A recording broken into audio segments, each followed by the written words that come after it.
أعوذ بالله من الشيطان الرجيم.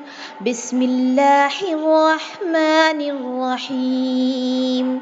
ألم يعلموا أن الله هو يقبل التوبة عن عباده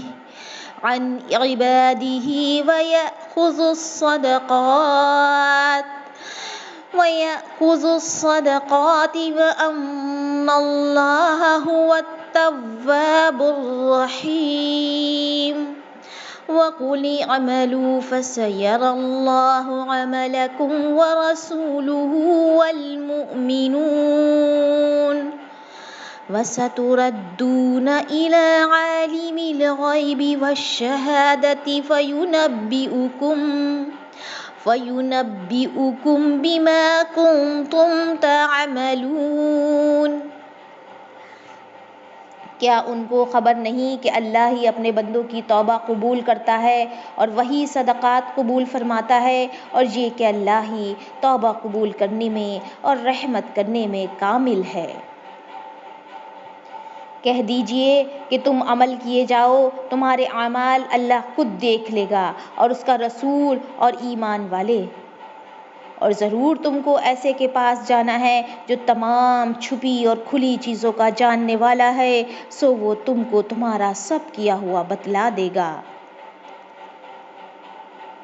دیکھیے یہ آیات جو ہیں ہمارے لیے ہیں خاص، یعنی کہ ہم یہ نہیں کہہ رہے کہ ہم ایمان والوں کو خطاب ہے تو ہمارے لیے ہیں، بلکہ سب سے پہلی جو اس میں بات ہے کہ اللہ ہی اپنے بندوں کی توبہ قبول کرتا ہے.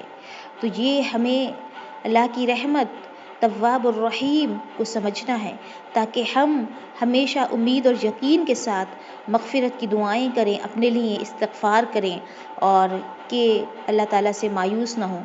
صدقات قبول، اچھا یہاں جو ہے صدقات قبول فرمانے کے بارے میں آیت چل رہی تھی کہ بشرطیہ وہ حلال کمائی میں سے ہو. تو اللہ تعالیٰ کیا کرتا ہے، اس میں اضافہ فرماتا ہے. جس طرح حدیث میں آیا ہے، نبی صلی اللہ علیہ وسلم نے فرمایا، اللہ تعالیٰ تمہارے صدقے کی اس طرح پرورش کرتا ہے جس طرح تم میں سے کوئی شخص اپنے گھوڑے کے بچے کی پرورش کرتا ہے، حتیٰ کہ ایک کھجور کے برابر صدقہ بڑھ بڑھ کر احد پہاڑ کی مثل ہو جاتا ہے. صحیح البخاری حدیث 1410 اور جامع ترمذی حدیث نمبر 662. اس کے بعد کہا گیا کہ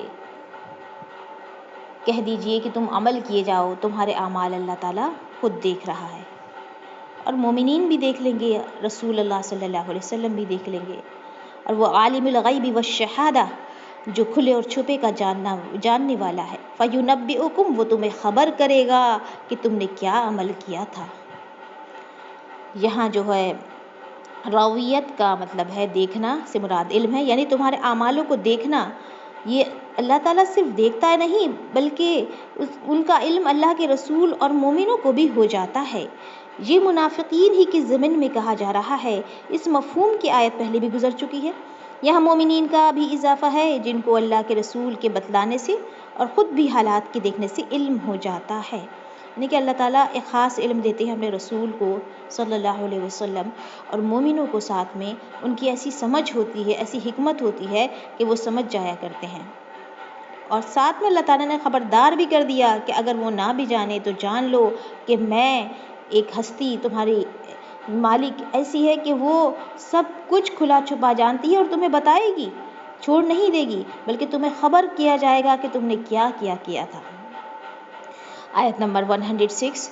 وَآخَرُونَ مُرْجُونَ لِأَمْرِ اللَّهِ إِمَّا يُعَذِّبُهُمْ وَإِمَّا يَتُوبُ عَلَيْهِمْ وَاللَّهُ عَلِيمٌ حَكِيمٌ. اور کچھ اور لوگ ہیں جن کا معاملہ اللہ کے حکم آنے تک ملتوی ہے، ان کو سزا دے گا یا ان کی توبہ قبول کر لے گا، اور اللہ خوب جاننے والا، بڑا حکمت والا ہے. دیکھیے یہ جو ہے ذکر غزوہ تبوک کے پیچھے رہنے والے 3 گروہ تھے. ایک تو منافق تھے جو بلا عذر پیچھے رہ گئے تھے. یہ 2 قسم کے لوگ تھے، دونوں مخلص مسلمان تھے.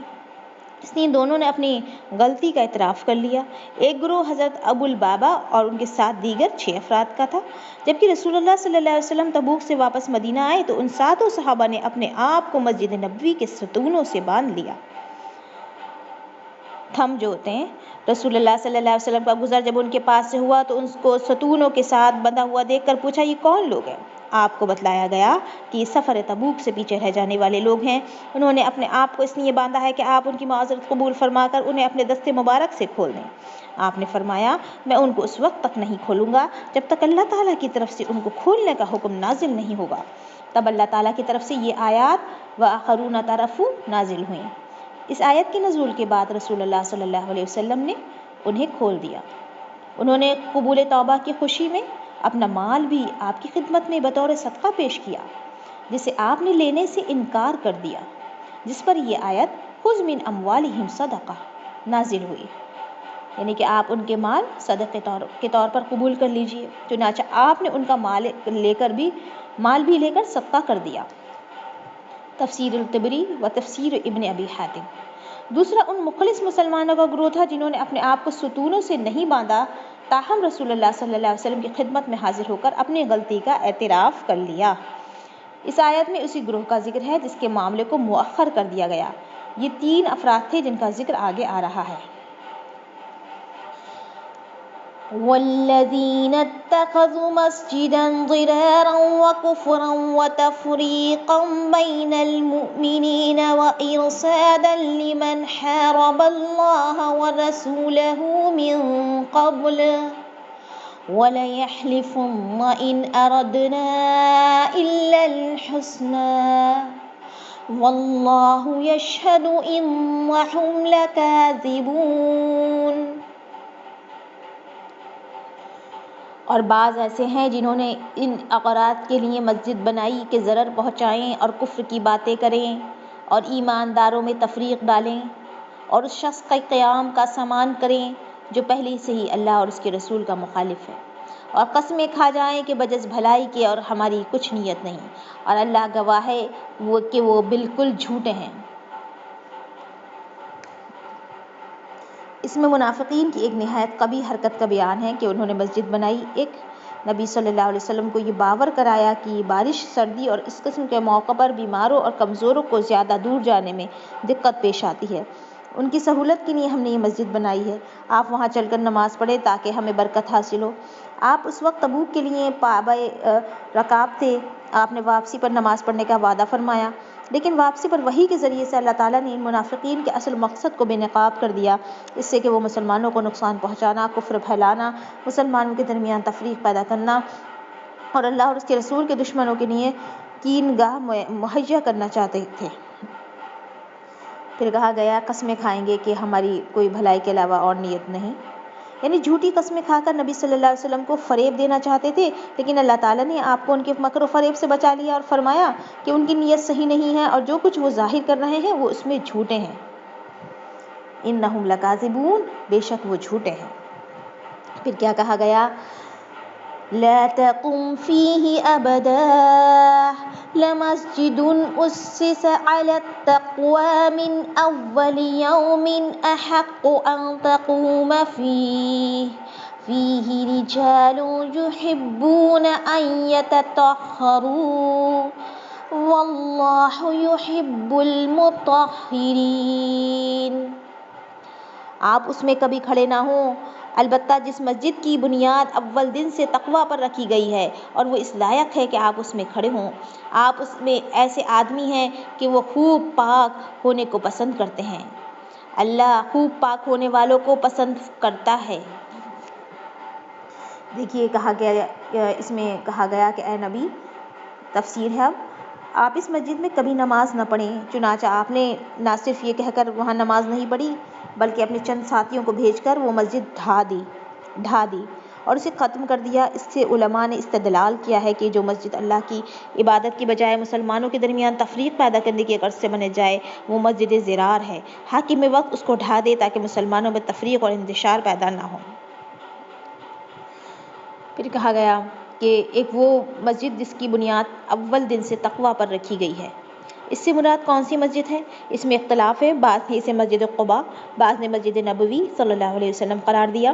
سلف کی ایک اور جماعت دونوں ہی کی قائل رہی ہے۔ امام ابن کثیر رحمہ اللہ فرماتے ہیں کہ اس آیت سے اگر مسجد قباء مراد ہے تو بعض احادیث میں مسجد نبوی کو اس سے سہل التقویٰ کا مصداق قرار دیا گیا ہے، اور ان دونوں کے درمیان کوئی منافات نہیں، اس لیے کہ اگر مسجد قباء کے اندر یہ صفت پائی جاتی ہے کہ اول یوم ہی سے اس کی بنیاد تقویٰ پر رکھی گئی ہے، تو مسجد نبوی تو بطریق اول اس صفت کی حامل اور مصداق ہے۔ پھر کہا گیا اس میں ایسے آدمی ہیں جو خوب پاک ہونے کو پسند کرتے ہیں۔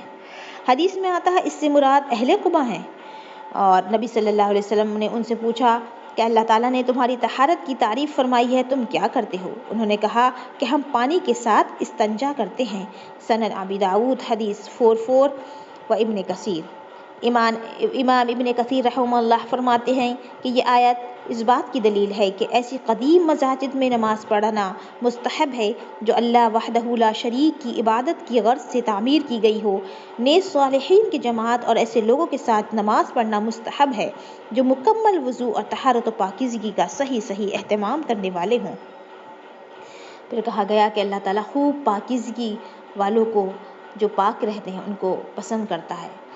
تو اس سے متعلق ابھی اور آیات ہیں، انشاءاللہ کل ہم اس کی تفسیر سنیں گے۔ اور اس کے بعد اللہ تعالیٰ نے ایک آیت ہے، اس کے بعد مومنین کا ذکر فرمایا ہے کہ مومنین کس بات کو ترجیح دیتے ہیں، اور جنت کے جو ان کے لیے انجام ہے، جنت کی نہریں ہیں، اس کی وجہ کیا ہے۔ تو انشاءاللہ ہم اس کو غور